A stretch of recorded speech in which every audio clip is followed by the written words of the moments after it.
అందరికీ నమస్కారం. నేను లలితశ్రీ. సో, ఏబీ కోసం గైడెన్స్ కావాలని కొంతమంది అడగడం వల్ల నేను ఫస్ట్ దేని నుంచి స్టార్ట్ చేయాలని ఎప్పుడు చెప్తానంటే సిలబస్ నుంచి స్టార్ట్ చేయాలి. ఇందులో కూడా ఫస్ట్ మనం వెయిటేజ్ కోసం చూసుకుందాం. సో, వెయిటేజ్ చూస్తే ఫస్ట్ మనం ఎక్కడి నుంచి స్టార్ట్ చేయాలంటే కాన్స్టిట్యూషనల్ లా నుంచి స్టార్ట్ చేయాలి. ఎందుకంటే ఇక్కడ కాన్స్టిట్యూషన్ లాకి అలానే సిఆర్పిసి లేదా బిఎన్ఎస్ఎస్కి అలానే సిపిసికి మనకి 10 మార్క్స్ ఈచ్ అనేది అలాట్ చేయడం జరిగింది. సో ఫస్ట్ మీరు సిలబస్లో ముందు ఈ 3 కంప్లీట్ చేసుకోవడానికి ట్రై చేయండి.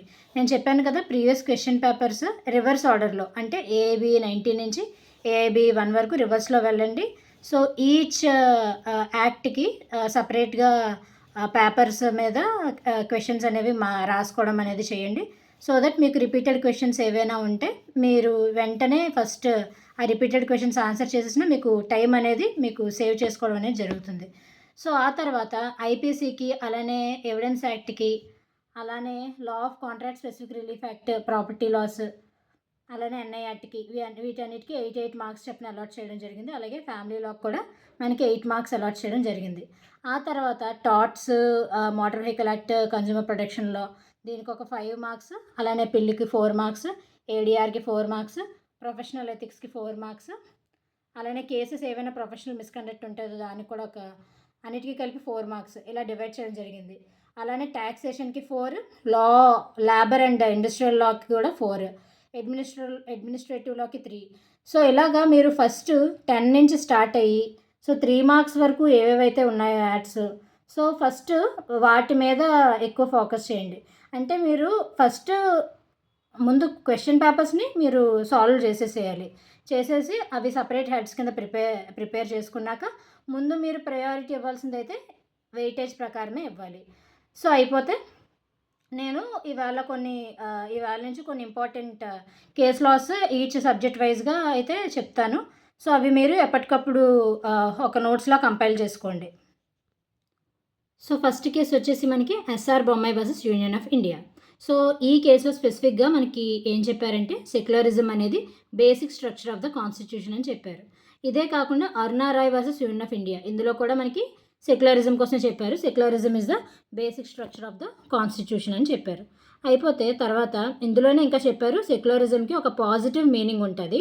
అలానే అది మనకి ఎందుకు హెల్ప్ చేస్తుందంటే అండర్స్టాండింగ్ని డెవలప్ చేసుకోవడానికి అలానే డిఫరెంట్ రిలీజియన్స్కి మనం రెస్పెక్ట్ ఇచ్చే ఒక ఫీలింగ్ అనుకోండి ఇచ్చే ఒక బిహేవియర్ అలా ఒక ఒపీనియన్ అలాంటిది ఇంక్రీజ్ చేసేలా చేస్తుంది.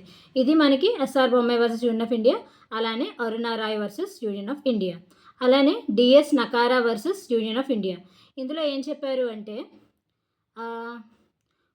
సుప్రీంకోర్టు ఏమని చెప్పిందంటే బేసిక్ పర్పస్ ఆఫ్ సోషలిజం ఏంటి అంటే decent standard of life and social security to people provide చేయడమే. అంటే స్టాండ్ ఆఫ్ లివింగ్ డీసెంట్గా ఉండాలి అలాగే ఎవరైతే పబ్లిక్ ఉంటారో వాళ్ళకి సెక్యూరిటీ అనేది ప్రొవైడ్ చేయాలి అని చెప్పి మనకి DS Nakara versus union of ఇండియాలో అయితే చెప్పారు.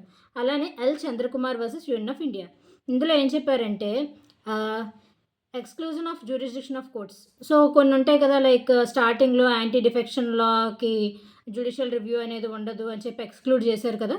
సో అలా ఎక్స్క్లూజన్ చేస్తే అది అన్కాన్స్టిట్యూషనల్ అని అలానే జ్యుడిషియల్ రివ్యూ ఏదైతే ఉందో అది basic structure of the constitution అలానే దానిని ఎక్స్క్లూడ్ చేయకూడదు అని కూడా చెప్పడం జరిగింది.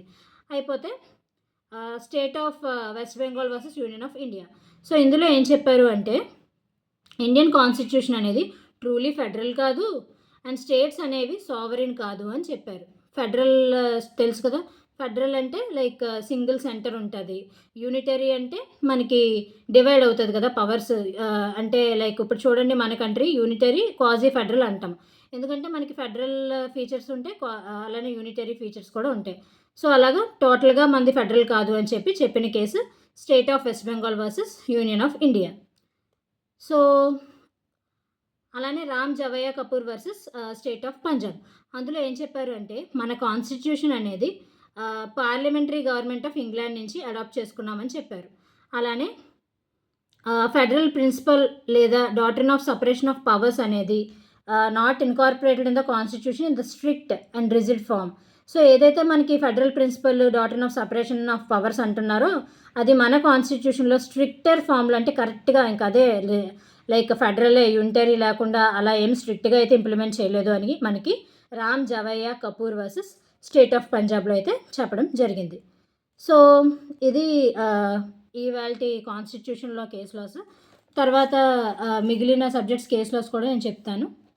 Stay tune. Thank you for watching.